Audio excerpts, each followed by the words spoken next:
Assalamualaikum warahmatullahi wabarakatuh.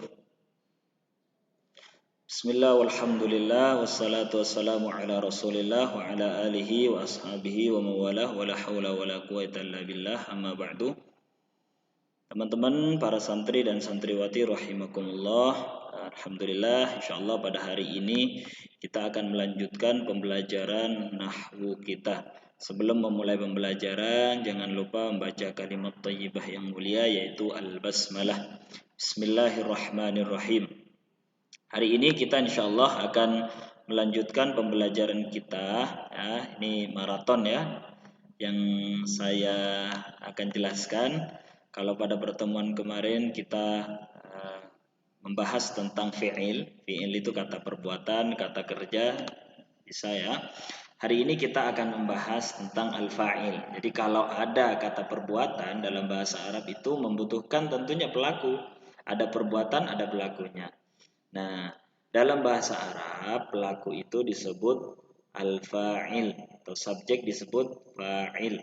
Nah, secara kaidah teman-teman yang perlu kalian ketahui, al-fa'il itu merupakan ismun marfu'.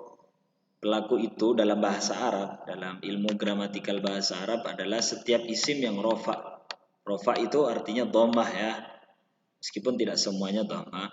Kemudian taqaddamahu fi'lun, itu yang kedua. Ciri khasnya adalah didahului oleh kata kerja. Jadi kata kerja terlebih dahulu baru ada fa'il.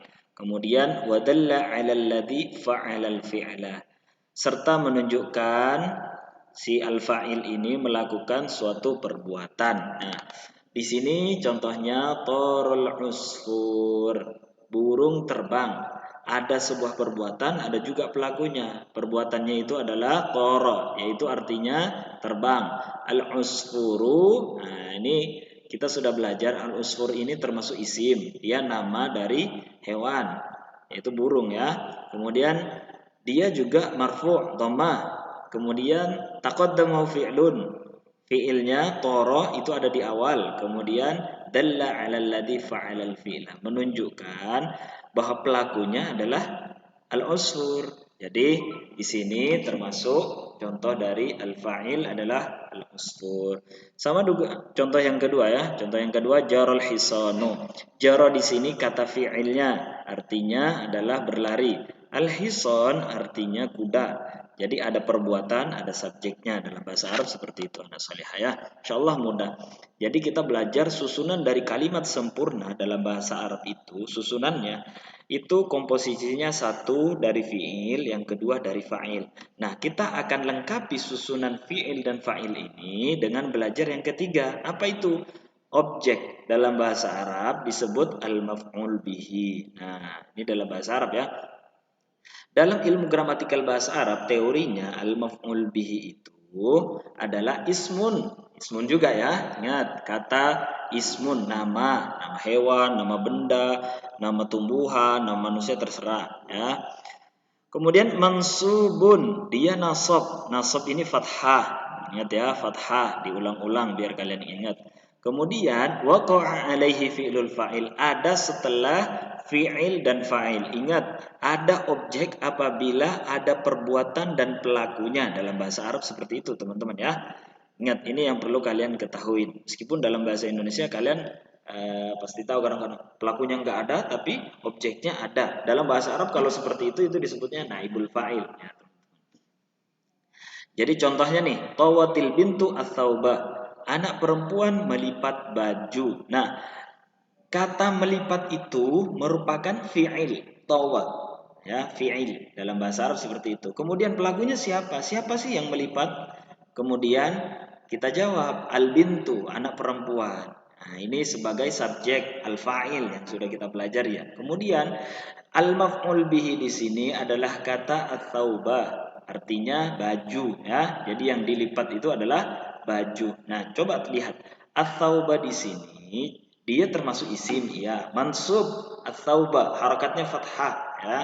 Waqa'a alaihi fil fa'il. Waqa'a alaihi fi'lul fa'il. Fi'ilnya ada, fa'ilnya ada. Fi'ilnya tawa, fa'ilnya al-bintu. Baru setelah itu ada al-maf'ul bihi, teman-teman ya. Insyaallah mudah ya. Jadi kita belajar susunan kalimat sempurna yang terdiri dari fi'il, fa'il ditambah lagi dengan al-maf'ul bihi. Kemudian selanjutnya kita belajar tentang mubtada dan khobar. Ingat teman-teman, ini salah satu susunan kalimat sempurna dalam bahasa Arab.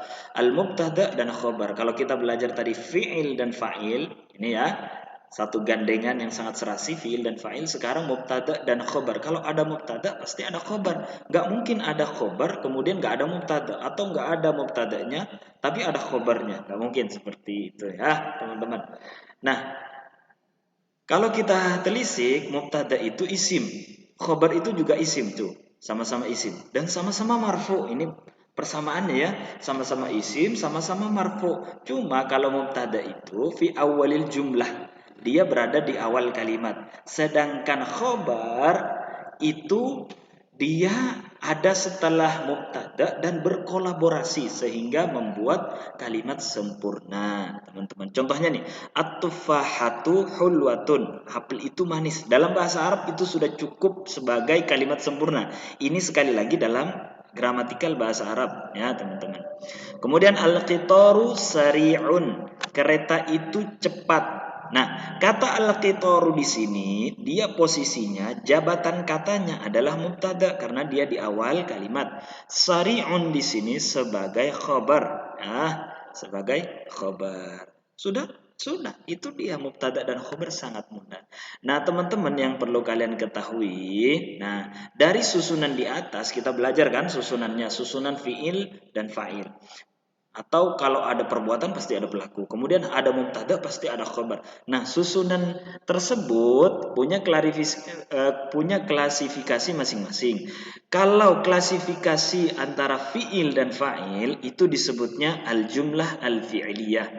Nah, makanya di sini dikatakan kullu jumlatin tatarakkab min fi'lin wa fa'il yusammal jumlah al-fi'liyah.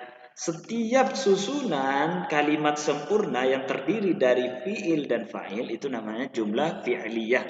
Kemudian yang kedua nih, kalau susunannya terdiri dari mubtada dan khobar, kullu jumlatin tatarakkab min mubtada wa khobar tusamma al-jumlah al-ismiyah. Mudahnya seperti itu. Contohnya bisa memakai yang tadi atau pakai yang sekarang, teman-teman ya. Lami al-barqu, kilatnya bersinar misalnya.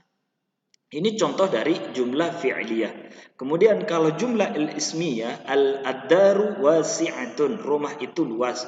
Nah, kata ad-daru wasi'atun ini termasuk jumlah ismiyah karena susunan mubtada dan khobar. Ini saja yang bisa saya sampaikan teman-teman. Jangan lupa terus berlatih, minta di soal ke temannya supaya memudahkan kalian untuk belajar dan terus ingat ya. Hadanallahu wa iyyakum ajmain. Mari kita tutup pembahasan hari ini dengan bersama-sama baca kafaratul majlis. Subhanakallahumma bihamdika asyhadu an la ilaha illa anta astaghfiruka wa atubu ilaik. Wassalamualaikum warahmatullahi wabarakatuh.